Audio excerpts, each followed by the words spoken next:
Hi, my name is Kevin Thomas W1DED, and this is Q5 Ham Radio. I'm back with the contest crew: Chris KL9A, Randy K5ZD, Bill W9KKN, and we're here to talk about the CQ WPX single sideband contest. Randy, I know you had a good time at the top of the leaderboard, North American leaderboard. Why don't we start with you? Okay, well, I'm not even sure where to start. Feels like it was a month ago, but I guess it was really only 8 days ago or something like that. But no, we had a WPX phone contest. It was very interesting. It was great to be south because it seemed like conditions were not so good for people to the north. Even though the solar numbers looked great coming into the weekend, it was supposed to be, the highest solar flux and the lowest A and K for the month over the contest. And you thought, oh, it's going to be great. Well, if you were south in the Caribbean or North Africa or HC8, it was great. But for the people up north, they just didn't get the openings as long or as deep as what they were hoping for. So that made it really awesome to be. I was at V47T and had a great competition with 8P5A for North America and came in number 2. But it was an adventure to get there. So why don't you tell us more about that? Because I think a lot of us watched that scoreboard all weekend long. I mean, I was operating, obviously, at ZF2KT, but I was monitoring you guys all weekend long. What was happening? So half the adventure when you go to V47T is before the contest. So we get there a week early. None of the antennas were broken. That was pretty amazing and awesome. Andy had some maintenance work that he wanted to do, and he did some other cleanup inside the shack, but our challenge all week was amplifiers. He's been collecting Titan 425s down there, so we would always be able to have some that worked. And one of the attractions of this amplifier is it's fairly old, which means it's not complicated. It's not a lot of electronics. It's fixable by the local guy on the island there. V44KAI is great at fixing things. And we just ran into a bunch of problems where even though we had 6 RF decks and 4 power supplies or something like that, we ended up with only one that worked, 1 RF deck and 1 power supply.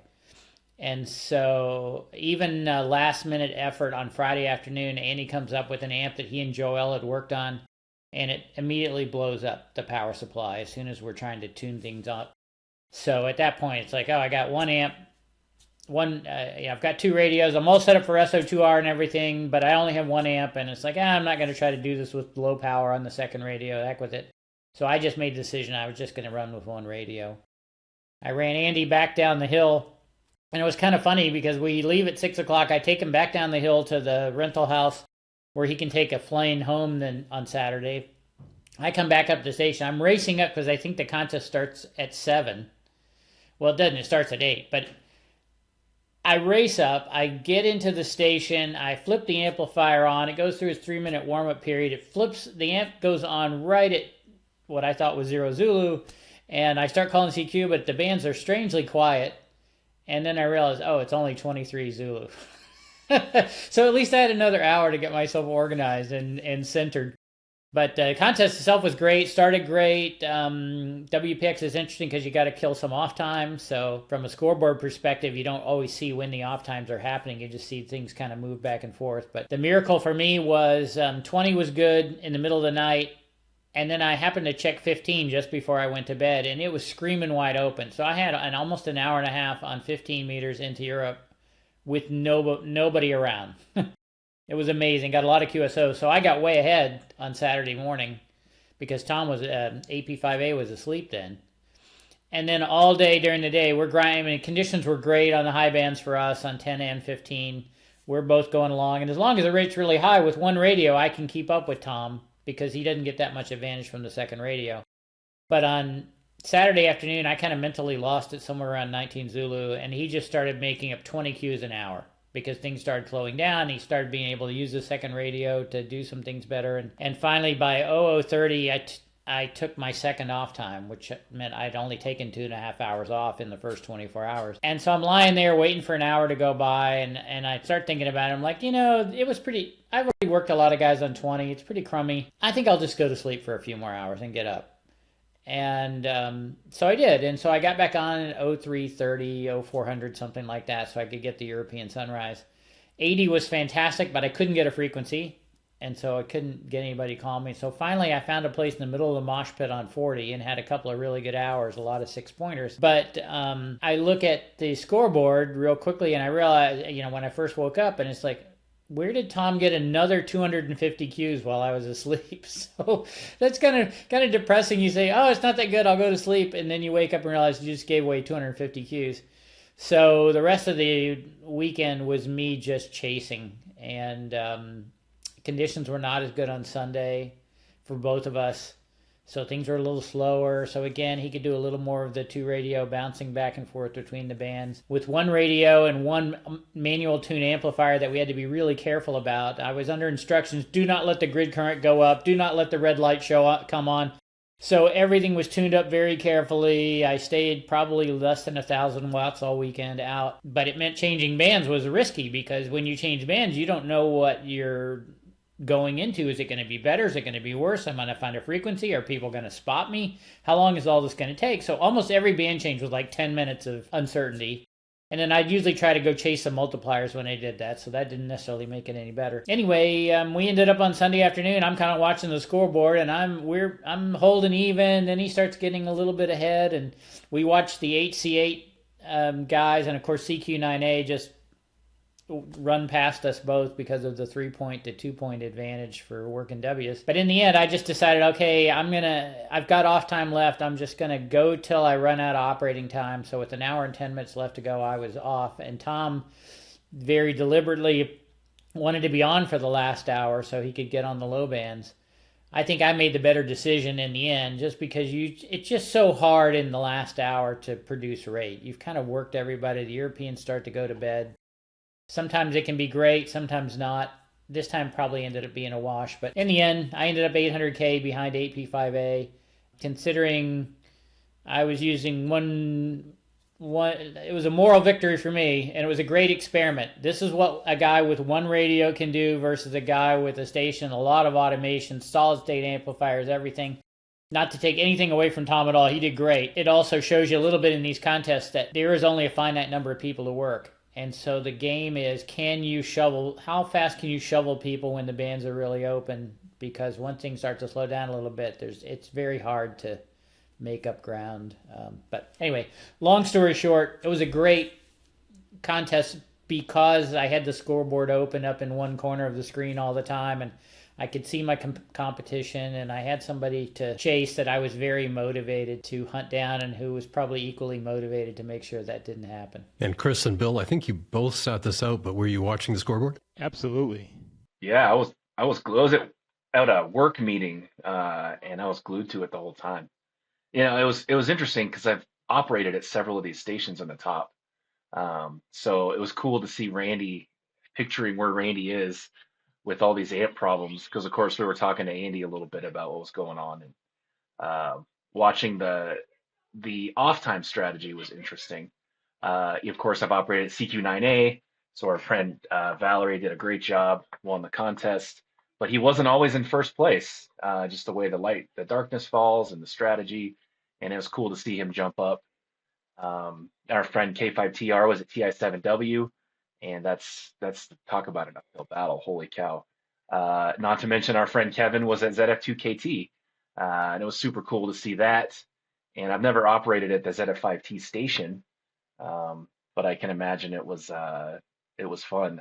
This was your third or fourth time in the Caribbean, Kevin? Second time. So I was at the VP5E last year at Turks and Caicos and had a great time, but I felt like I had learned a few things that I wanted to put in action this time. And I did. I accomplished a few different things and felt good about it. I had a lot of fun. What did you do differently that you'd learned in the past? Well, I've always struggled, frankly, getting started in the contest. I've just not been able to establish a frequency and get going. And I had a great frequency. I had a nice little pileup going a half an hour before, and I was ready to go. At zero, I was ready to go. I had 227 QSOs in the first hour, and then I thought things were slowing down, so I moved to 15. I started on 20, and I moved to 15, and I just could not get anything going again. And it was so frustrating. So I kept bouncing back and forth until I finally went to 40. But the fact that I had a good hour to start felt really good. I spent a lot of time working on my audio ahead of time, which, I think we've talked about that in the past. Some of my audio hasn't been as crisp, and I felt really good about that. Last year when I was at Turkins Caicos, I just gave up 140. I went to bed early. It wasn't the plan. And this year I've just committed to hanging in there. So I still didn't do as well in the low bands as I would have liked to have done. But I did stick in there and stayed up till 3 in the morning and got more 40 meter QSOs than I normally get. So those were all good starts, I think, the first night. Yeah, that's great. I saw your first hour and I was like, holy crap, Kevin's on fire. And then I wasn't paying attention, and I was like, crap, what happened? And I was like, he's still going. It was so frustrating. I should have just hung in there on 20, but I feel like I got lucky starting on 20. That was the best place for me to start. Thanks to this, the ability to use the cluster in WPX as a single op. I saw you get spotted on 20, so I knew you were starting on 20, and I thought, what the heck's he doing down there? I mean, 15 was the place. Well, maybe not from ZF though. I don't know, man. I don't know. What did I do? I would started on 15. I did 290 in the first hour, and I spent the last 10 minutes kind of hoping I could get to the end of the hour on 15 before I changed to 20. And then when I went to 20, it was great. So, Kevin, the lesson from this is you've always got to start high and come down. You cannot go back. I might disagree with that, actually. No. In ZF, there is a time and place to come back, for sure. In WPX, I might disagree with that. But having never been there, I don't know. Well, and I think for me, having kind of rough luck in that first hour in the past, I was looking for a frequency, and I found one. So that gave me confidence to be able to do more. As a matter of fact, I started like half a minute too early and had somebody saying it hasn't started yet, which kind of threw me off in the first like 5 QSOs. And when you check my log, Randy, I think you'll find the first 5 QSOs are messed up because I'm renumbering as N1M is giving me a number. I'm renumbering in my head. It was crazy. It was absolutely crazy, the first hour. But, the other 2 things that I wish that I had done differently, Stan had suggested early morning, get on 40, grab the Europeans, and I didn't do that. I got off at 3 in the morning, got back on at 7, and I think immediately went to, I don't know if I was on 15, doesn't matter, but I didn't go to 40. I went to 40 on Sunday morning. It was great. That had an hour on 40 meters first thing Sunday morning and did really well.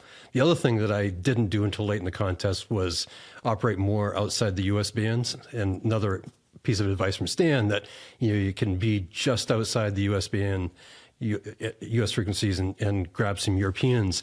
And I don't know, I just felt uncomfortable doing it. And when I finally, Randy, I think I saw you down there. It's like, well, if Randy's down there, I can do this. So I snuck down there and I had a lot of success doing that.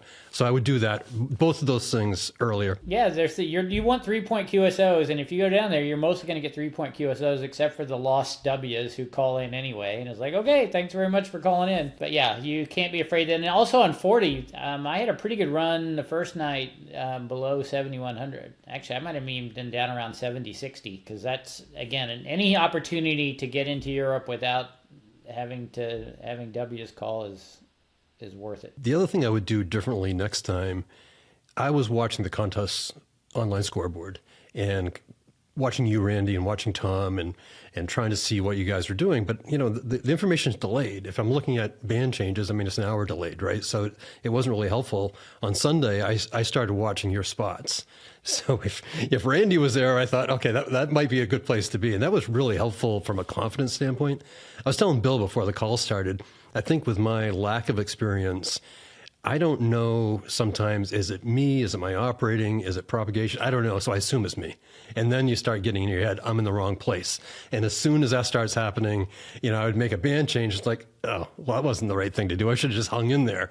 So I did bounce back and forth probably more often than I would like. Well, no, there's nothing wrong with bouncing back and forth. It's a little bit like a QSO party strategy. You need to work everybody. So you want to be on as many bands as you can. But you're right. Every time the rate... Sunday is hard because the rate is falling. And you're coming off a Saturday when it just seemed like you're screaming all day long. And all of a sudden, the rate's lower and it keeps getting lower. And you just feel like, oh, I must be in the wrong place. And you're right. After a while, you realize, no, this is the right place to be. I just have to keep calling CQ and wait for somebody to call me, which which is a little bit why the 8P5A thing was a challenge, because by having two radios and being the ability with the automated voice and everything to CQ in two places, he could test the water or keep a line in the water on both bands all the time, even if he wasn't always running guys in two places. At least he knew kind of how things felt. For us with one radio, you're kind of like, okay, am I in the right place or not? You just have to go. I did something unusual for me. I spent a lot of times looking at logs from the last several years from the Caribbean, just to kind of get a feel for how people did things, especially when they took off times. And I heard TI7W on Sunday morning on 40 doing great, because there is a period where, especially when the conditions are disturbed, that the Ws don't have any place to go. So they all wake up and they turn on 40 meters to see what kind of DX they can work. And so you can get a pretty good double point hour down there. And George was doing really well.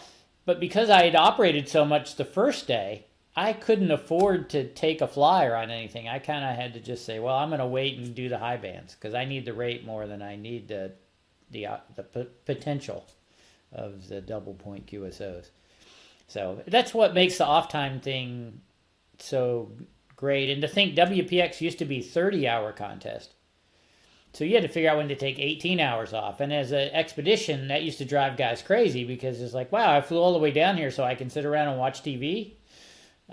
So we made it into 36 hours, but I'm not sure it really helped the competition overall. But I kept thinking all weekend, like, man, I'm glad I'm not having to find a whole bunch more time to take off, because I'm not sure when it would be. And Bill, what about you? What did you observe watching the scoreboard? So I kind of just watched the top couple stations, but it was very interesting to see when Val fell behind a little bit, and this just epic battle between him and HT8, and I was of course rooting for Val, because we went to a station last October, and we talked to him before the contest, and I think even Dan and Chris gave him some ideas about what he should be doing, and it was very exciting to watch. I was really happy for you, because I saw you just kind of within the pack, and one thing that was really obvious to me, like watching the contest, is that conditions were disturbed, because there were a lot of scores that were very close together, and that means to me that you've saturated the capability of the band that you're on, and that means that there's not really a lot of other people that you can work, and there's not a lot of other rate that you can find. And if everybody's just sort of sloshing around that same spot, that doesn't necessarily mean that if that any of you could be doing much of a different thing that would give you an advantage. And at some point, it's just going to be who had the best spot and who had the right strategy, and that's going to be the only thing that differentiates you. And that sometimes that bothers me from just is this fun perspective, because if I know that the only thing that would have made any difference is upfront preparation, and if I didn't do that going into the contest, I would have essentially lost. It's like, well, I guess that's a good lesson. But overall, I'm a little sad that I didn't have an opportunity to go play in this one, because it did look like a lot of fun. It looked like what happened in ZF was that someone else was going to operate the station, and they ended up not being able to get on the remote, or something was wrong, and they didn't tell me. And if I would have known that, I probably would have been right next to you, diluting the ZF mold. Well, ZF1 and ZF2. Oh yeah, ZF1. That's true. Yeah, It would have been a different one. different. Yeah, it's true. Actually, and you talk about that. There is a certain amount of luck in these contests. Yep. 8P5A, somehow he was struggling a little bit on Friday night. He got down to 80 meters really early and had a huge hour, which just mind-boggling to me, because all the reports out of Europe where the band was really noisy, they were having trouble hearing people, but he must have been loud enough and got into a clear spot. And every once in a while that happens, and with spotting, all you need is a crack where people can hear you, and suddenly you have a big hour of double point QSOs. And it was very clear in the scoreboard that I was never going to make those up. I could match them for QSOs, but for points, I just wasn't able to make up for the, whatever it was, 200 QSOs at double points. Can we talk about the newfangled, everyone's doing it, 2B SIQ, SSB, AI, fake voice? Randy's downplaying it, but it's a big deal. I've never done it. Well, I haven't done it yet, I guess, but It's a big deal. These guys spend a lot of time, especially Tom, perfecting his setup, and these guys with N1MM and their own setups. And AI is it's a thing. You can do 2BSIQ without saying anything. Um, I was watching the scoreboard, and what did you say? 800K between you guys, Randy? Yeah. Uh, over 36 hours, one radio versus two. I would wager one radio versus one radio. That would be a different outcome. So it's a huge game changer, and you're going to hear more of it. I saw a lot of grumblings, people not liking it. Fair. People Well, love it. some of Also them don't fair. sound very good, No, they but don't. But it the whole was point of the totally cool. contest is make the most QSOs. Who cares if you sound good? It If tells it's you a adding lot about the QSOs, who world. cares? No, really. It If it tells you a if lot about the world when the Russians are calling in doing these automated voices, and you could tell that the voice they're using is one of the AI generated ones from Oh, geez. some American company. So it made them easier to understand, but it was just kind of funny how many people around the world are using automated voice technology now. well, is it a detriment to contesting or a good thing? That's going to be the debate, but it's not going away. You're going to need it to win. You watch. Yeah, although I think it was P3CR or somebody mentioned that as good as it was still faster for him to speak everything himself for On the one really radio. big hours. Yeah, On one radio. yeah. Yep. Just another tool in the belt. It's not going to be use it all the time, but like you said, he was adding 20 Qs an hour. That's everything. So, Chris, give the argument. Give the argument for and the argument against. The argument for it is it makes more QSOs, straight up. You can make more Qs. The argument against is it's fake. It's not you using your voice. But then you argue, okay, well, is it any different than a CW keyer? Well, I'm not saying yes or no. Well, it used to be that there were only really a few people in the world, and our buddy Dan was one of them, that could do 2BSIQ legitimately on phone, and Levi too. And there's a handful of others, but it's really, really hard to listen and talk at the same time, like just genuinely. So now that's been unlocked for so many more people. And I think you'll see more people trying 2BSIQ now, and I guess for better or worse, they're going to have robotic voices. It's just going to be the way it is. Well, and it's getting better. It's learning your voice, so it's going to sound better. Yeah. Well, once it sounds really good, then it's going to be hard to tell. There were some that were very good. There were some where the robot voice cut through, I thought, the pileup better than the natural voices. N3QE, the Tina voice, that one just slices right through. You know instantly who it is, and there's no problem. But I had several times where Russians and Eastern Europeans called me with the robot voice, and it's like, oh, that was great sounding audio. It's going to keep happening because it's becoming more and more available and doable without great amounts of computing power, and it's eventually will get packaged well enough. N1MM is already very close where it's available to everybody. And there's a lot of guys. I had a sore throat at the end of the contest. I mean, I didn't use the voice keyer at all except to call CQ. Were you using RightLog? Yeah, it has all this stuff. It has Well, yeah, everything. I know. The other automate user of it. The other user had well. made sure that 8P5A was using it, but he also had the luxury of owning his own station and having time to settle up. I was in a place where DXlog. Actually, I was using DXlog for the weekend, but. I would have had to load RightLog on the computer and then set up all the voice stuff, and it's just like, not worth it. So I got a question. Did either of you guys work the Swains Island station? Yes, they called in on a number of did. bands. Oh wow, were they were kind of loud. They were They super were very loud. loud for somebody from the deep Pacific. I was amazed. Bill. I was just curious. It's no different than any other call I sign. know, I noticed I a know. lot of USA or Alaskan, Puerto Rican calls that were coming out of the USA with no indication that they were portable or anything. Because in the end, it doesn't matter. The rules were changed this year, so if your license says what your address is and you're operating from there, you can do whatever you want. You can use whatever call sign you've been given. Well, let me throw this one at you. What if I'm Mr. New to ham radio and I'm not really a contester and I think contesters are awful and they ruin the bands, and I get talked into doing it, and it's like, all right, I'm going to get on. And I hear this guy from wherever, and I'm super excited because I think he's, a new state or a new country, and turns out he's in Montana, and he's not. And now I think all contesters are a joke and they're making a mockery of everything. And it's one more nail in my coffin on how I hate contesting. And it is my opinion that we need to be stewards of doing the right thing. And using a prefix that is maybe disingenuous or intentionally making people think that you're cool is not what we should be doing. Yeah, I don't think it changed his score that much, to be honest. No. He still The didn't win score from otherwise. W9. Okay. Followed the rules. Who cares? He followed the rules. Yeah, I know, the spirit I know. of It's the just, spirit we of promoting things. We wouldn't want everybody to do it. Look, We don't want anybody to do it. Call areas do not exist in the United States anymore. Get used That's to not it. the Sorry, old man. That's Get not off. the Go point. back to your lawn. That's not the point. It's not me you got to He worry had about. I'm sure it was a lot of fun for him. That counts for If something. we're going to get new people into the hobby, we need to play it right, and we need to set a good example, and that was not a good example. I wouldn't have done it. I said it. I got my email address everywhere. Email me. It's fine. Exactly.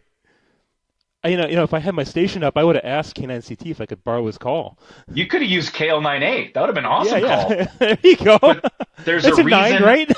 There's a reason I don't legally use my call sign in Montana because that's not the right thing to do, especially at a high-profile station. So I frown upon the NH8S operation. There, I said it.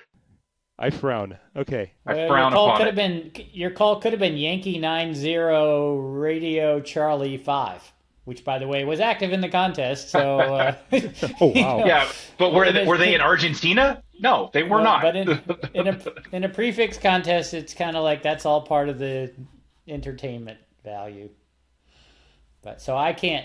I'm sorry, but NH8 or KL7 or KP4 or AH2, whatever, in the continental United States, it is what it is. Well, you're looking at it from a contester perspective, and I'm not. That's the difference. So this has nothing to do with controversy or operating, but going back to contest prep, I hadn't thought about the fact that Stan Stockton is a CW guy. I assumed there was going to be a headset there. He doesn't have a headset because he doesn't do phone contests. So I'm scrambling at the last minute to get an adapter for my headset, and DX Engineering was amazing and got it to me overnight. So I'm all happy. I've got everything under control on the plane and realize, shit, he probably doesn't have a foot switch either. So I text my buddy Bill and say, Bill, I'm in trouble. I don't have a foot switch. He manages to get Andrew from ZF1A to meet me at the airport with a foot switch. Nice. And the point of the story really not only is Bill and Andrew great people, but my wife is like, I can't believe this shit. Like, seriously, you just get off the plane and somebody is calling your name, handing you a package, and then we get on the next plane. It was as smooth as that. And then returning to Grand Cayman, it was the same thing in reverse. He's there with his wife. We pass the foot switch back, get on another plane, and we're on our way. So thank you, Bill. No problem, dude. Only in contesting can that happen. A rookie traveling guest stop. You haven't realized you have to ask all these questions. Absolutely. Yeah. Absolutely. You'll figure it out eventually. But 100%. how come you don't use Vox, Kevin? I didn't want to. I know I could have, but I didn't want to do that. Yeah, I use Vox You didn't a want to use lot the transmit button on the face of your K3? Honestly, it was After a big about deal for 10,000 me. times of pressing the foot switch, I decided that, no, I don't need to do this anymore. It was a big deal for me to use a recorded message. That was new for me. I hadn't wanted to do that ever, but I did do that for CQing. I did record the contest, and I'll eventually get it onto my website. DX Log did a fantastic job of recording. It sounded awesome when I went back and listened to a few things. But WPX is not worldwide for making big rates because of those serial numbers. And then as you get into Sunday and you're starting to give out really big numbers, everybody has to go, wow, you're the highest number I've heard. Or they have to read it back to you because they're typing it while they put it in. And so they have to say it twice because they're trying to find all the numbers on the keyboard. So it just takes a while to move people through. I've got to say, I had the most fun on Sunday. I mean, 10 and 15 for me were fantastic into South America and US. And, it wasn't phenomenal rate, but it was steady. And I was able to catch up with our buddy Levi and pass him barely, which felt pretty good. And I know I'm in the Caribbean, he's in California, but it still felt good. I was very encouraged on Sunday because there's so many 2x3 calls that called in that had fairly low numbers. I can't believe how many people I worked with numbers less than 10 over the course of the weekend. And yet they all called in. They seemed to know what they were doing. I only had to explain to a few guys that I needed number one. But, there's a lot of people out there who dipped their toe in the water for doing contests. There's something about a contest where you can work everybody for points that seems to make people a little less inhibited. Anything else, guys, before we wrap up? My focus is not on, I missed WPX phone. It was the only contest I wanted to do all year. Literally the only one I wanted to do for my own station. I was excited for it. Then I had to go to these work meetings that I couldn't reschedule. It was awful timing from top to bottom. So then I just was like, well, can't do that. So now we're all in on WRTC. So we're getting our hardware set up and we're getting our strategy going and we're doing all this stuff. And I'm building secret boxes and doing things. But what's in the secret box, Chris? That's a secret. I can't tell you. It's a secret box, man. You can't do a WRTC without a secret box. Everybody knows this. My Mauser order will be here tomorrow. Anyway, no, nothing controversial. I'm just excited to. We got like less than 90 days before WRTC, so that's my. Actually, there are, to finish up on WPX, there are a couple of scores we should mention. K1LZ set a new USA single up all band high power record, showing once again it doesn't matter how bad conditions are, it's always better to be in eastern Maine than anywhere else. And he did a lot of stuff on the low bands. I think he had more than I had on the low band. So good job of taking advantage of what was there. Matter of fact, there was a lot of the contests where I'm worried because K1LZ was ahead of me, and I'm thinking, man, there's no way I flew to the Caribbean so I can lose to a guy in the U.S. Good work, Manu. So I eventually caught up with him, and then LU5DX kind of made a last-minute trip to HD8R and did pretty well. And it's a lot like V4 in that every time you show up there, you never know what you're going to have to fix. So he did a good job of trying to do that. And I think he also was more or less in the 1.5 radio category. And then the CN3A guys made 111 million points or some unbelievable number, showing that, again, if you're a little south, and especially if you're close to Europe and you're on all the bands and you know what you're doing, you can work a lot of people. I don't remember what the total was, but was it like 18,000 Qs or some ridiculous thing? So 15,405. So kudos 2,000 to or them. 1968 prefixes. Wow. Yeah. So they vacuumed up everything in the world. So lots of credit. All right, gentlemen, thank you for your time. My name is Kevin Thomas, W1DED. This has been Q5 Ham Radio 73.